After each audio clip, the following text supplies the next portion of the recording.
Tu n'es pas encore là et déjà j'ai envie de te parler de nous, tes parents.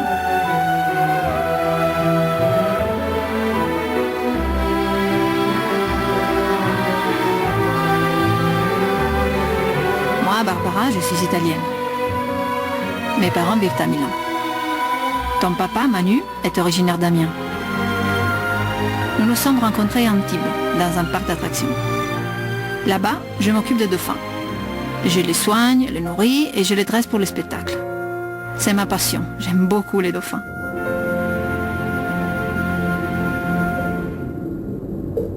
Ton papa, lui, il est plongeur. Et il entretient le bassin de mes animaux. Je l'aime énormément, c'est l'homme de ma vie.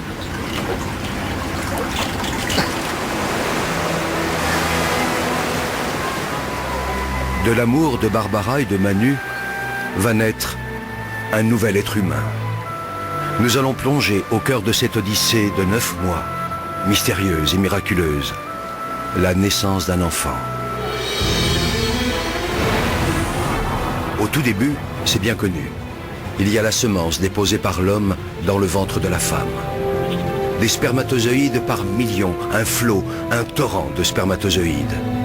Tous vont mourir, tous, sauf un. Pour eux, les messagers de la vie, c'est le début d'une véritable course au trésor, d'un sprint éperdu de plusieurs heures vers un rendez-vous galant, avec au bout, peut-être, la récompense du haut vainqueur et une fabuleuse promesse de vie. La rencontre avec un ovule. Agitant leur flagelle, les spermatozoïdes progressent des heures durant, millimètre par millimètre, obstacle après obstacle. Le vagin et son acidité meurtrière, le passage encombré du col de l'utérus, l'utérus lui-même. Un véritable parcours du combattant. Les plus fragiles, les mal formés et les traînards capitulent. D'autres restent piégés ou s'égarent en chemin. Là se présentent deux tunnels différents, deux voies possibles. Seulement voilà, une seule de ces voies mène vers l'ovule. Dans cette course effrénée à la vie, il n'y a pas que l'énergie qui compte. Le hasard et la chance ont eux aussi leur mot à dire. De puissants courants freinent leur navigation. Des vagues font onduler un tapis de cils qui contrarie leur progression.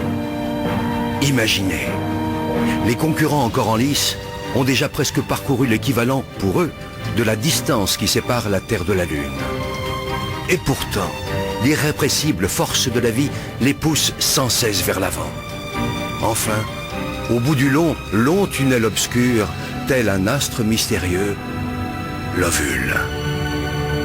Il suffit qu'un seul spermatozoïde, un seul, atteigne l'ovule, y pénètre et fusionne avec lui pour que naisse un espoir de vie. Chacun de ces millions de spermatozoïdes porte en lui son secret.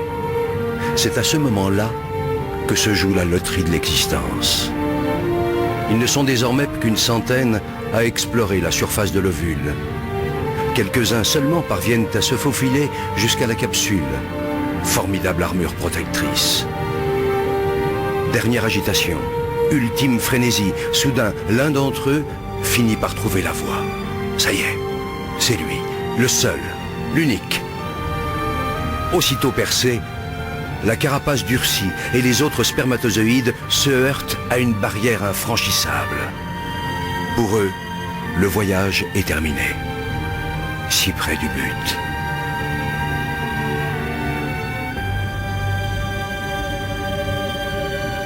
Pour le vainqueur, le périple continue.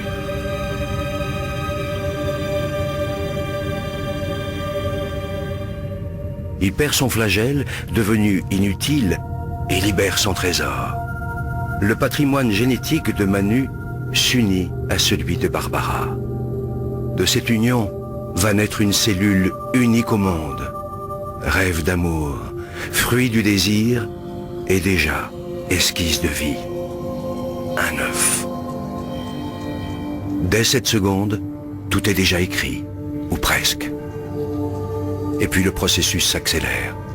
Une nouvelle vie s'organise. Une nouvelle aventure commence. L'œuf, instantanément, se divise en 2, puis 4, 8, 16, 32 cellules identiques. Il entame en même temps un lent et long voyage. Au 3e jour de son expédition, il plonge dans une immense grotte qui lui sera bientôt familière, l'utérus. Au 6e jour, l'œuf sort de sa coque et se pose délicatement sur la paroi de ce très accueillant refuge. Il se construit un nid où, sauf imprévu, il a élu domicile pour 9 mois. Pourquoi j'ai choisi Manu comme papa? Oui. Parce que je l'aime, beaucoup. Beaucoup, énormément. Et parce que je voudrais que mon enfant soit comme lui. Il y a beaucoup de choses de Manu que je voudrais que mon enfant puisse hériter. Et je ne parle pas du tout du physique, bien sûr, c'est sa force tranquille, sa façon d'être aussi loyale, aussi fidèle à soi-même. C'est très rare. Et je trouve que c'est ce que je peux souhaiter le plus pour mon bébé. Elle aura un peu de moi. J'espère pas tous les mauvais côtés. Mais j'espère qu'elle aura beaucoup de Manu. Ouais. La pureté qu'il a dans ses yeux.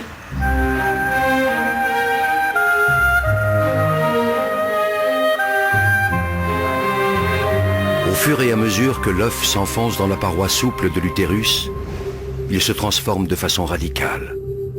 Il commence par élaborer des connexions avec son environnement. C'est le futur placenta, une plateforme d'échange permanent avec le corps de Barbara. Simultanément, au centre, un disque se dessine.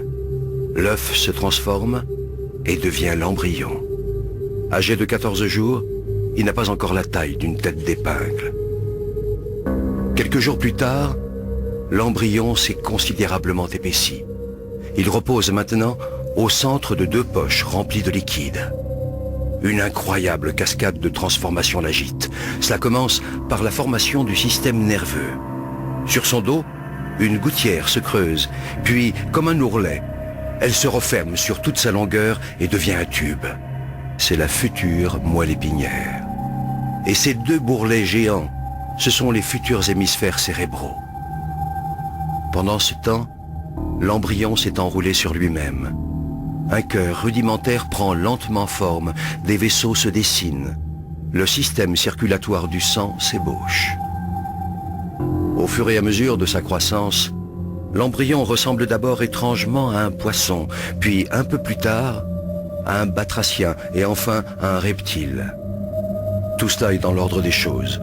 L'embryon humain en formation passe par toutes les étapes de l'évolution des espèces. Il lui reste même encore une queue, qu'il perdra bientôt. En moins de 4 semaines, l'œuf est passé d'une seule à plusieurs millions de cellules parfaitement organisées entre elles. Car ce minuscule organisme est le génial architecte de sa propre construction. Attardons-nous un instant sur un phénomène mystérieux parmi tant d'autres. Une histoire de cœur. Un cœur qui bat. Toutes ces petites boules rouges, ce sont les cellules du futur cœur. L'une après l'autre, elles s'animent et se mettent toutes à pulser à l'unisson. Cette rythmique primaire, c'est le tam-tam de la vie, la pompe du cœur. La machine à vie est enclenchée. L'embryon n'a que 22 jours et mesure désormais 2 mm. Débute alors une nouvelle et spectaculaire métamorphose. 4 semaines scandées par une multitude de transformations vont modeler notre petit mammifère aquatique. Puisant via le placenta nourriture et énergie dans le corps de sa mère, l'embryon prend lentement forme humaine. La forme du visage s'esquisse et s'enrichit bientôt de 2 petits renflements sombres qui deviendront les yeux. Des yeux encore dépourvus de paupières, mais des yeux déjà.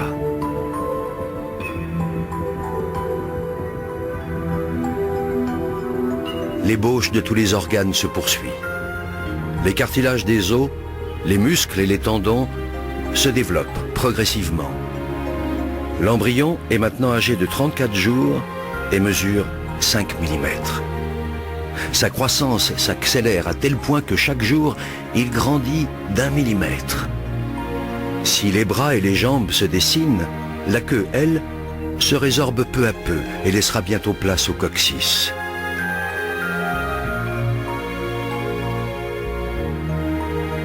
Les orifices de la bouche et des narines se sculptent. La nuque s'affine.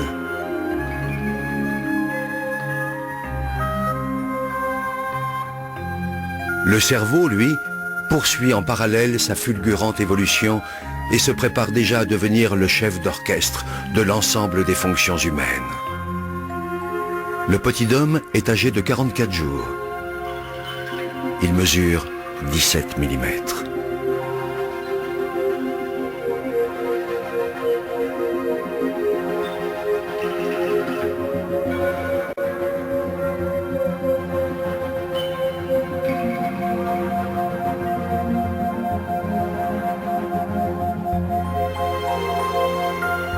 Ses yeux se bordent de fines paupières protectrices.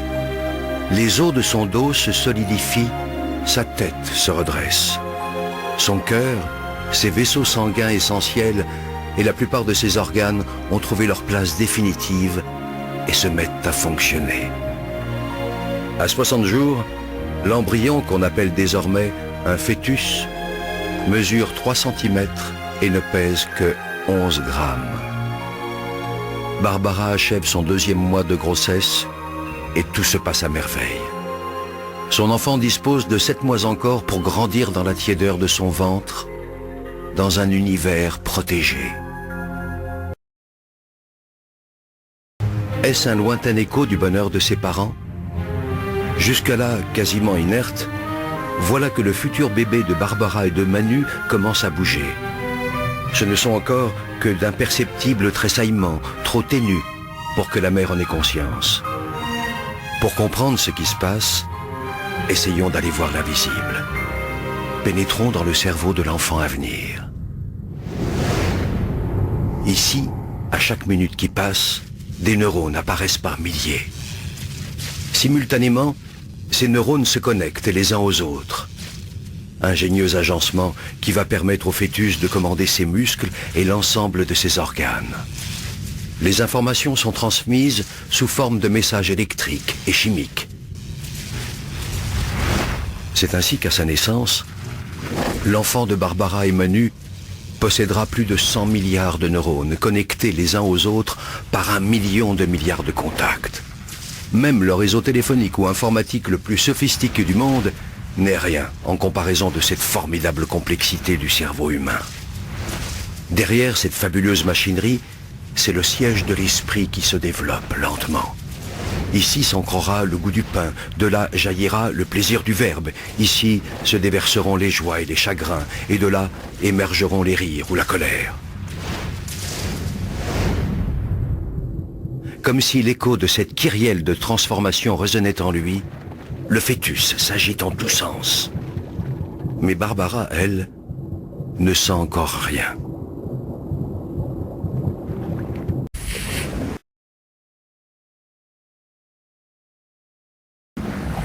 Le repas que Barbara vient d'absorber glisse le long de son œsophage. Dans son estomac, les aliments seront broyés et dissous en nutriments, sucre, graisse et protéines.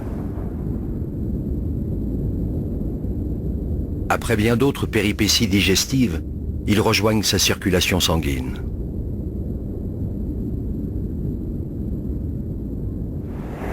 Là, dans le placenta, ces nutriments vont passer de la mère à l'enfant à travers un filtre d'une stupéfiante efficacité. Ils rejettent les éléments trop volumineux comme par exemple la plupart des bactéries qui pourraient lui faire du mal. Les autres, plus petits, peuvent franchir le barrage. Oxygène, sucre, graisse, protéines, vitamines, minéraux, mais aussi, attention, l'alcool et la caféine.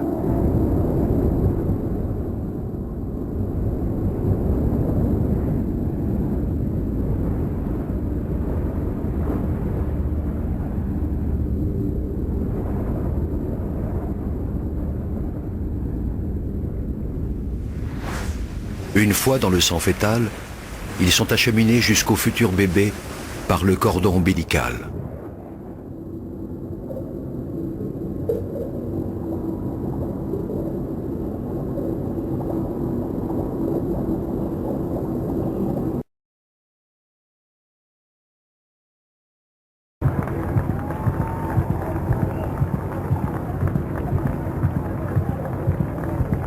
Heureusement pour lui, le fœtus possède son airbag personnel. C'est le liquide amniotique qui le protège des secousses et des chocs. Barbara s'agite et son rythme cardiaque s'accélère. Le petit en est à son 3e salto avant et son cœur atteint bien vite les 220 pulsations par minute.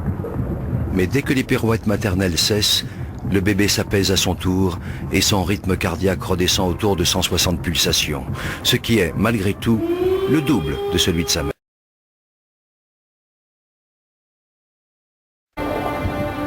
Durant la grossesse, la production d'hormones existantes augmente considérablement et de nouvelles hormones spécifiques font leur apparition. Dans le processus de la fabrication de la vie, chacune a un rôle clé, comme assurer un bon fonctionnement du placenta, aider le fœtus à tirer le meilleur parti des aliments ou bien limiter les contractions. Pour Barbara, les hormones assurent l'équilibre d'une complexe alchimie et lui permettent de découvrir une sérénité qu'elle n'avait jamais ressentie auparavant.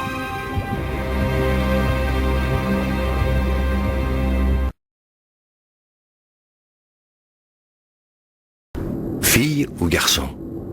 Sur le plan génétique, la partie est jouée depuis l'instant de la fécondation. Mais le sexe de l'enfant restera longtemps secret, jusqu'au 3e mois. C'est à cette époque-là de sa vie que se dessinent les organes génitaux qui lui permettront, le jour venu, de procréer à son tour. Le bourgeon génital évolue.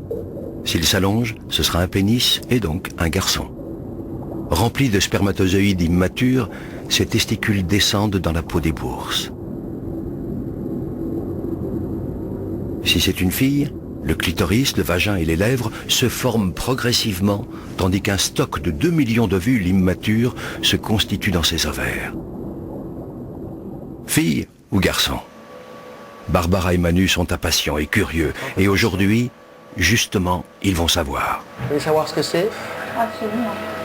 Alors, c'est une petite fille. Voilà, vous avez ici, ça c'est une coupe qui passe juste au niveau de l'entrejambe, vous avez la fente vulvaire et les grandes lettres de chaque côté. Il n'y a aucun doute, hein, c'est du 100%. Donc ça c'est les fesses en 3D. Donc c'est un peu comme si on le voyait de profil, vous voyez on a les 2 cuisses là, le rond des fesses et entre les jambes, vous voyez qu'il n'y a rien qui dépasse. Il n'y a pas de zizi. 1 minute.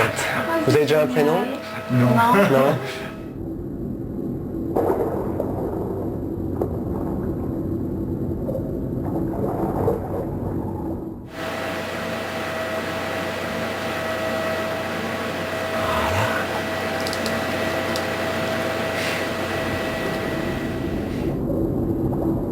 Le futur bébé absorbe de plus en plus l'eau du liquide amniotique. Depuis le 4e mois, ses reins fonctionnent. L'évacuation devient naturelle, il fait pipi. Le placenta agit comme un filtre, un peu comme des couches, et la plupart des déchets rejoignent les reins de sa maman.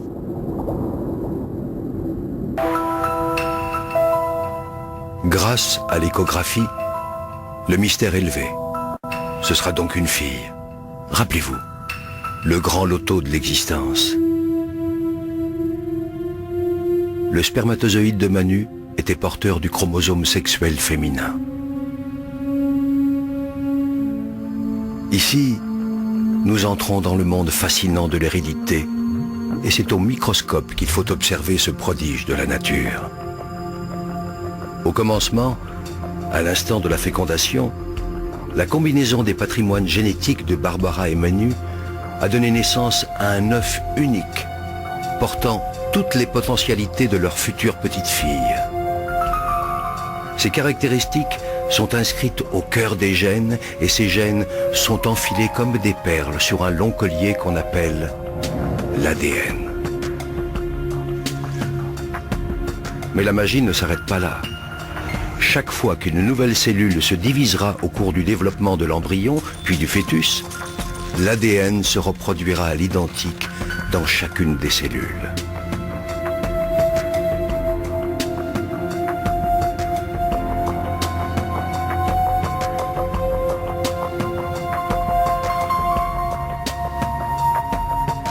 L'ADN. Ce long fil de vie n'a pas fini de révéler ses mystères. Il porte donc cette fameuse hérédité que les parents lèguent à leurs enfants. La couleur de nos yeux ou de nos cheveux, notre groupe sanguin, mais aussi nos forces et nos fragilités. Tout semble donc inscrit dans nos gènes. Mais nos combinaisons génétiques évolueront dans le temps, seront soumises à notre environnement. Beaucoup reste donc à écrire, et heureusement.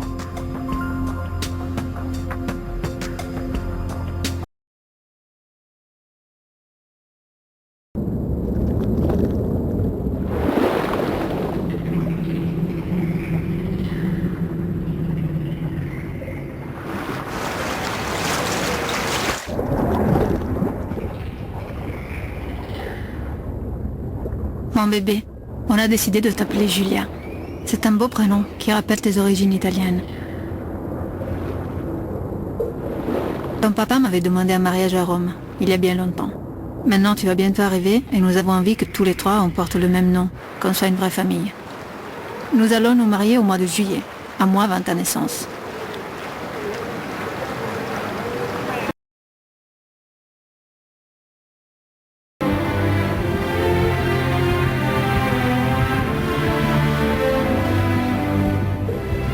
À 6 mois, l'ossification du squelette se poursuit encore. À sa naissance, le puzzle de son squelette comptera jusqu'à 300 pièces. Nombre de ses os fusionneront plus tard. Au final, à l'âge adulte, il y en aura 206. Les mouvements de Giulia sont de plus en plus précis, amples, harmonieux. Elle ne se fait pas prier pour exercer ses nouveaux talents. La communication entre Giulia et Barbara se fait chaque jour plus riche. Émotion, appréhension, joie et stress sont vécus à l'unisson.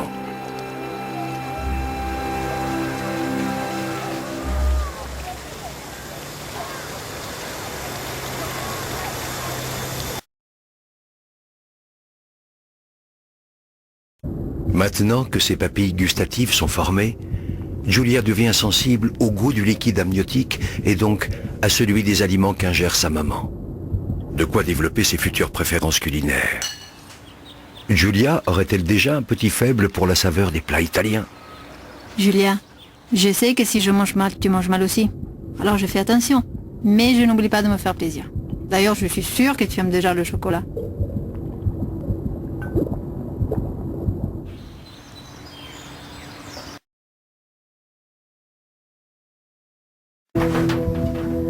Sur les yeux.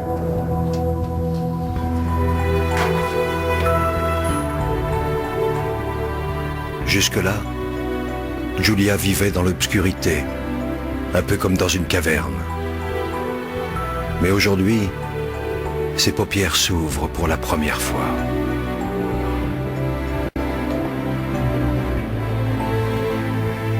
Alternance d'ombre et de lumière, le bébé se prépare en douceur au monde qui l'attend.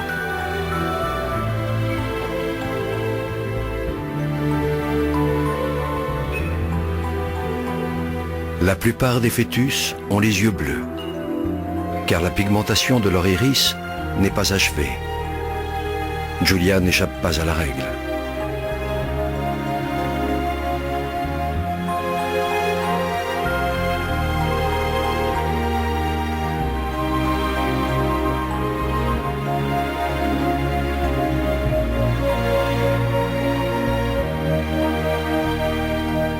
Pour connaître la couleur définitive des yeux de leur fille, Barbara et Manu devront attendre quelques mois après sa naissance.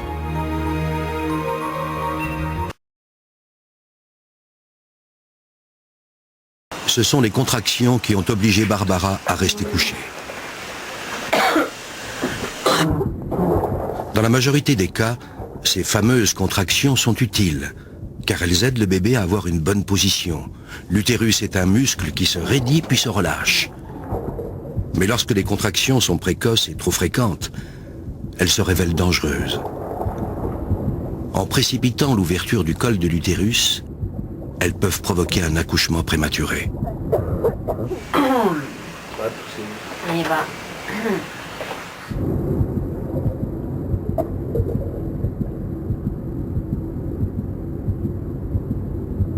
Depuis plusieurs mois, la petite acrobate faisait des calipettes. Mais cette pirouette risque bien d'être la dernière, car elle commence à être de plus en plus à l'étroit. Se prépare-t-elle à sortir la tête en bas, comme 95% des enfants? Moment magique. Un renversement de situation qui, encore aujourd'hui, demeure un mystère. On est parti dimanche soir à la clinique parce que j'avais des petites pertes et je voulais faire un contrôle. Arrivé là, on a découvert que ce que j'étais en train de perdre, en effet, c'était les os et que cela risquait de déclencher l'accouchement. On m'a dit que j'allais être hospitalisée jusqu'à la fin de ma grossesse. Et dans ma tête, j'étais vraiment pas prête. Maintenant, il faut absolument stopper les contractions. On a eu 6 mois de bonheur où pas été malade du tout. D'un seul coup, au lit et vu les tournures que ça prend, c'est pas évident à gérer, quoi. Dans ma tête, c'était tout un tableau parfait, tu vois. Je l'aurais prise dans mes bras, je la serrais contre moi. Et d'un coup, c'est plus le même tableau. D'un coup, c'est... J'accouche, on la prend, on l'amène. C'est pas la même chose, j'ai pas la même motivation, je ne veux pas, tu vois, je ne veux pas la lâcher. T'inquiète pas, Impulse, d'accord? Pense qu'on la voit bientôt, d'accord? On va voir si elle te ressemble ou si elle me ressemble, d'accord, Impulse? Allez, sois forte, ma puce, sois forte. J'arrive de suite, ma chérie. Allez, désespère pas. De suite.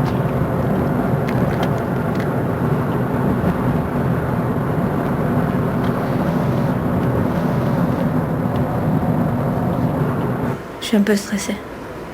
J'ai un peu peur, en fait.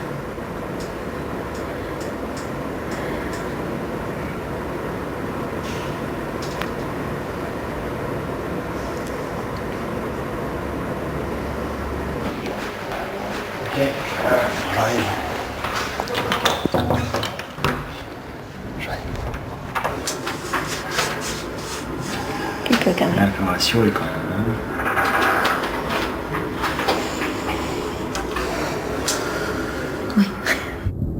Barbara est victime d'une fissure de la poche des os entraînant un léger écoulement de liquide amniotique. Hospitalisée, il lui faut impérativement rester allongée. Jusque-là, Barbara et Giulia n'ont connu qu'harmonie et sérénité. Il faut maintenant qu'elles s'accordent en douceur afin de tenir le plus longtemps possible. Tenir jusqu'au terme. Ah, elle est sage comme toi, hein. Alors moi, il y a la tête déjà en bas, et les pieds ici, et la tête en bas, déjà. C'est le dos. Elle est comme ça. Là, c'est les fesses. Ouais. Et ça, c'est les pieds. Elle est fesses ici. Ouais, il y a la forme. Non, c'est pas vrai. Il y a forme. Ça va, et les toutes petites fesses encore. Hein. Moi, j'en connais mes yeux. Mais les a fermés. Qu'est-ce que tu reconnais, toi? Mais elle est trop belle, l'échographie. Ici, on a dit qu'elle avait les yeux ouverts.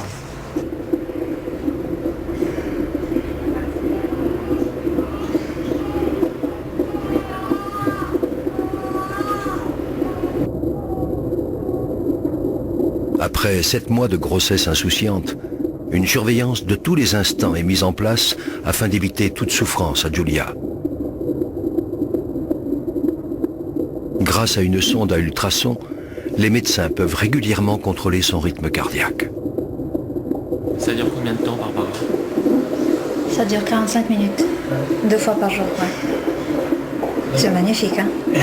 Oh, moi, j'adore ça. En général, soit je m'endors, soit je reste là, j'écoute.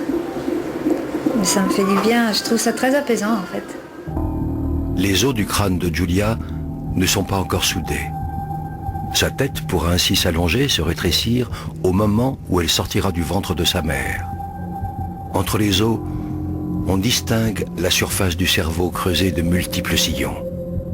À mesure que ces sillons se forment, les fonctions se localisent, s'affinent.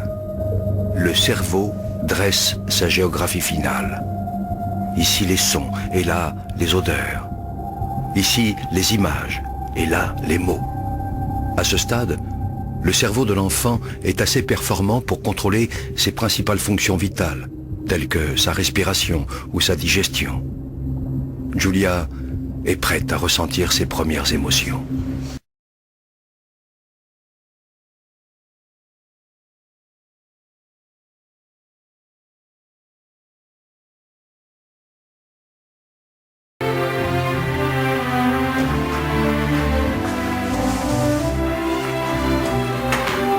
Que du bonheur.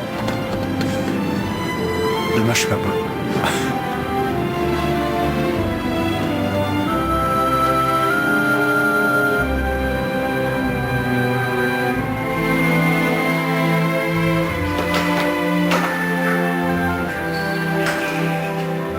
Ça y est? C'est sorti?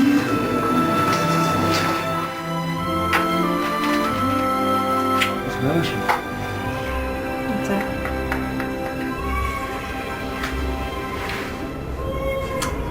10 heures.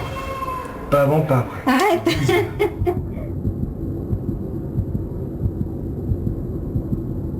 Une première contraction, ample, longue. Pour Barbara et Giulia, le travail de force commence. C'est le début de l'accouchement.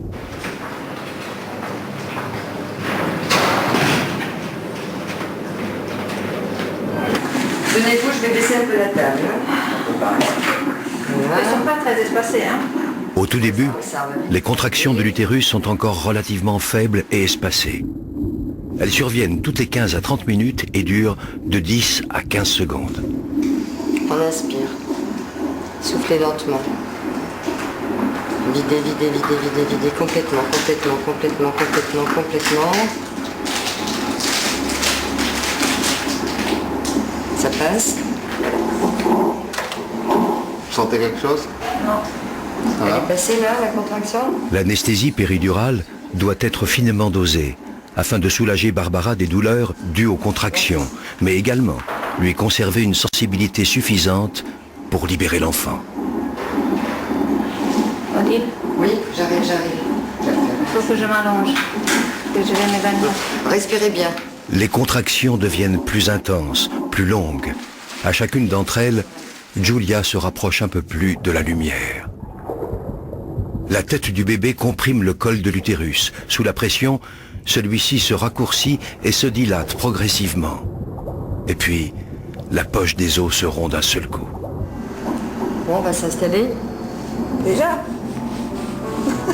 D'accord. Ma foi, hein. Ben non, ça me fait un peu drôle. Parce que maintenant on arrive à la fin.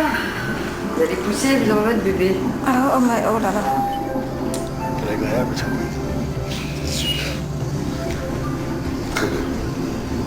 Je connais pas meilleure façon de commencer une journée, je vais vous dire. C'est vrai, vous voyez déjà? Il y a des cheveux? Des cheveux. Des cheveux. Ça alors? Allez ma puce, inspirez. Reprenez, inspirez. Bloquez, poussez. Allez, on y va. Ça y est, c'est bien, allez-y, allez-y, allez-y. Encore. Parfait. Génial. Génial. Super.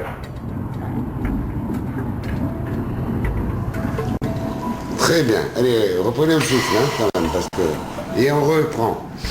Et on y va. Ah, génial. Allez, encore. Vous y arrivez, toujours un petit peu. Soufflez. Bon, les pages fait très très noir, hein. Peut-être blanc vénétienne, non? Vous voulez un petit peu d'eau? C'est pas vrai.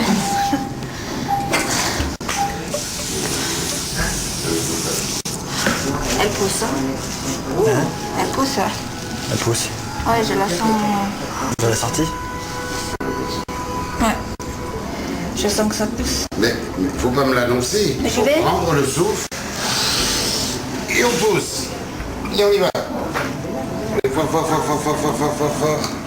Allez, vas-y. Encore. C'est parfait. Et on reprend le souffle et on y va. Et tout de suite fort.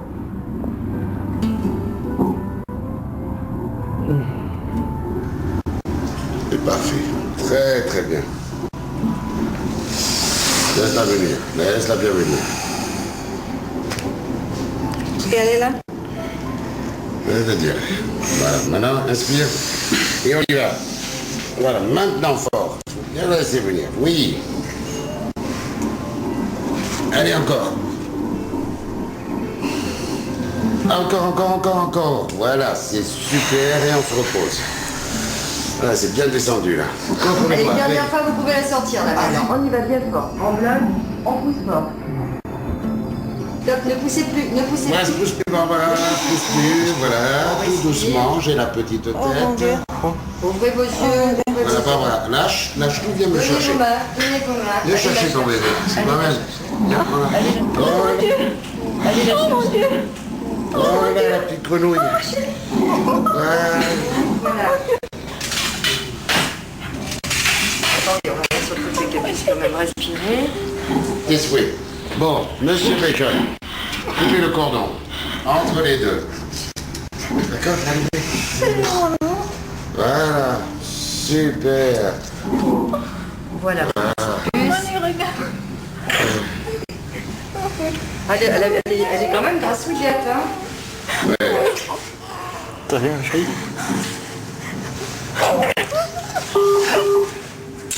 T'as ce qu'on a fait? Voilà, Allez, Julia, fais-nous écouter ta... ta petite voix. Je tousse, t'as vu? Regarde-moi ça comme un mignon. Te voilà enfin, petite Julia. Tu es arrivée le 27 juillet à 6h46 du matin, au lever du jour, notre rayon de soleil. Tu pesais 2,5 kg et tu mesurais 48 cm. C'est fini, ma puce. Tu as ouvert les yeux sur ce monde et tu nous as ouvert le cœur. Bienvenue. Oh là là là là là là. Regarde-moi ça, petite fauvette. Alors, on va la faire examiner rapidement par le pédiatre traitant. Alors, vous allez... On y va, vous venez avec moi, monsieur? Bonjour.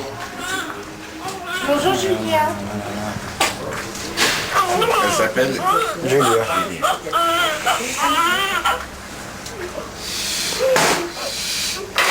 Comment elle va? Elle va bien?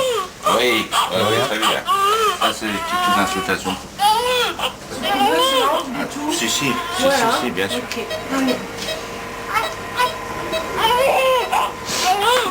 Je peux la débriefer un peu avant? Oui, allez-y. Ça lave un peu. Oui, et tout puis à on fait, verra. comme d'habitude.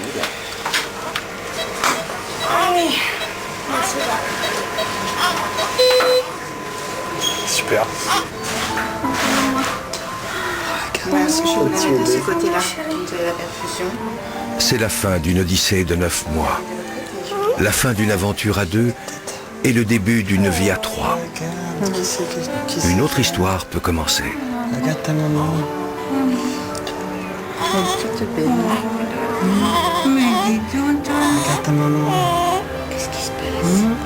Qu'est-ce qui se passe, mon ange? Où tu es? Voilà, vous allez pouvoir aller enlever la blouse et les surchaussures et vous allez monter tous les trois dans votre D'accord, chambre. impeccable. Belle, mon amour.